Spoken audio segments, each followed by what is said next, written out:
आते ही आपके सामने आश्रय आएगा, उस व्यक्ति से मिला जाए या वो क्रिया की जाए। वो आपके सामने रखेगा आश्रय, मिटाओ तत्काल उस आश्रय को। नहीं नहीं, श्री हरि चरणों में, प्रिया चरणों में तत्काल आश्रय अपने जो गुरु कृपा से ले रखा है उसमें आ जाओ तत्काल। उस विषय के आश्रय में मत टिकना। और चिंतन, तत्काल चिंतन बदलो, नाम कीर्तन करो। नाम जब एक दो है, एक आश्रय और एक चिंतन, दोनों को नष्ट कर दो। अगर मन तुम्हारे अधीन ना हो जाए तो बताना, मन शांत हो जाए। और हम गलती क्या करते हैं, इसी मनीराम के बहकावे में गलियों में भटकते रहते हैं। विषय चिंतन और विषय आश्रय, ये शरीर भी एक नगर है, ये 9 द्वारों वाला एक नगर है, हम इसी में भटकते रहते हैं। संकल्पपुर में, देहपुर में रहते हैं। हम वृंदावन में कहां रह रहे हैं? वृंदावन में तो प्रिया प्रीतम गलभैया दिए सहचरियों के साथ अद्भुत रस की वर्षा कर रही। हम संकल्पपुर में रहते हैं, देहपुर में रहते हैं, इसी में विचरण करते हैं। पकड़ो, अगर विषय का नाश करके सच्चिदानंद रस में स्थित होना है तो जो ही कोई विषय आएगा तो सबसे पहले वो आश्रय प्रकट करेगा। आश्रय नहीं है तो आप विकल नहीं हो सकते, आश्रय नहीं है तो आप इतने घबराहट से युक्त नहीं हो सकते। ऐसे आया गया, आप तभी विकल होते, तभी परास्त होते जब आपने आश्रय दिया। जैसे आपके अंदर कोई भी वेदना जागृत होगी तो आपके सामने आएगा, ये क्रिया कर लो,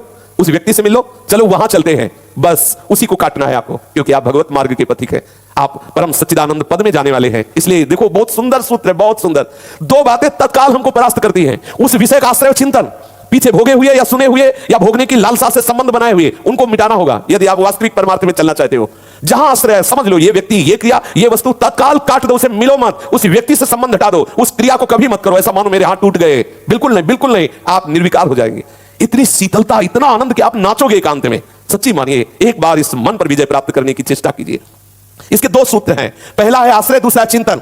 दोनों को मिटा दीजिए, जहां आश्रय उसे मिटा दीजिए। चिंतन, श्री हरि प्रिया का चिंतन। अगर नहीं हो रहा तो कीर्तन करो, पद गायन करो, कुछ नहीं बन रहा, हट जाओ, ऐसे के संग में हो जाओ, जहां कीर्तन, जहां भगवत वार्ता, भगवत चर्चा, ऐसे उपासक से जो निर्विषयी है उसका संग करो, तत्काल आपका चिंतन बदलेगा। अगर चिंतन और आश्रय दोनों बना रहा तो भ्रष्ट हो जाओगे, परमार्थ में रुचि नहीं रह जाएगी। पूज्य बाबा ऐसा कह रहे हैं।